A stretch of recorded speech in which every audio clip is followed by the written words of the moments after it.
आजचा दिवस केवळ एक पुण्यतिथी नाही, हा दिवस आहे समाज जागृतीचा, आत्मपरीक्षणाचा आणि सेवा भावनेला नव्याने जागवणारा। आज आपण स्मरण करतो थोर समाज सुधारक, संत, विचारवंत आणि खरे कर्मयोगी संत गाडगे महाराज। संत गाडगे महाराज 23 फेब्रुवारी 1876 रोजी अमरावती जिल्ह्यातील सेनगाव येथे एका गरीब कुटुंबात त्यांचा जन्म झाला।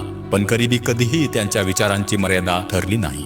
डोक्यावर मडके, हातात झाडू आणि मनात समाज बदलण्याची प्रचंड जिद्द, हेच होते संत गाडगे महाराजांचे खरे ओळखचिन्ह। ते स्पष्टपणे सांगायचे, देव मंदिरात नाही, देव माणसाच्या सेवेत आहे। अंधश्रद्धा, दारूचे व्यसन, अस्वच्छता आणि अज्ञान याविरुद्ध त्यांनी आयुष्यभर संघर्ष केला।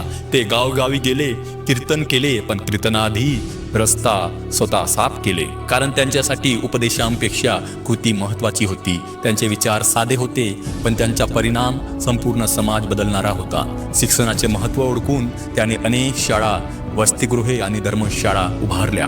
आज हजारो विद्यार्थी गाडगे महाराजांच्या विचारावर आपले आयुष्य घडवत आहेत। म्हणूनच गाडगे महाराजांची पुण्यतिथी साजरी करण्यामागचे खरे उद्दिष्ट फक्त फोटो पूजने नाही, तर त्यांचे विचार आपल्या कृतीत उतरवणे आहे। आज आपण स्वतःला एक प्रश्न विचारूया, आपण समाजासाठी खरंच काही करतो आहोत का? आपण स्वच्छतेची, शिक्षणाची आणि समतेची कदर करतो आहोत का?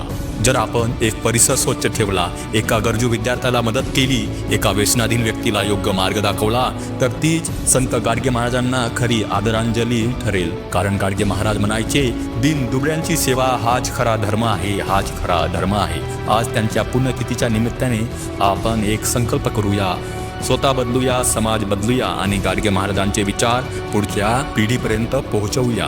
हीच त्यांना खरी श्रद्धांजली आहे आणि हीच त्यांची खरी पुण्यतिथी आहे। संत गाडगे महाराजांचा विजय असो।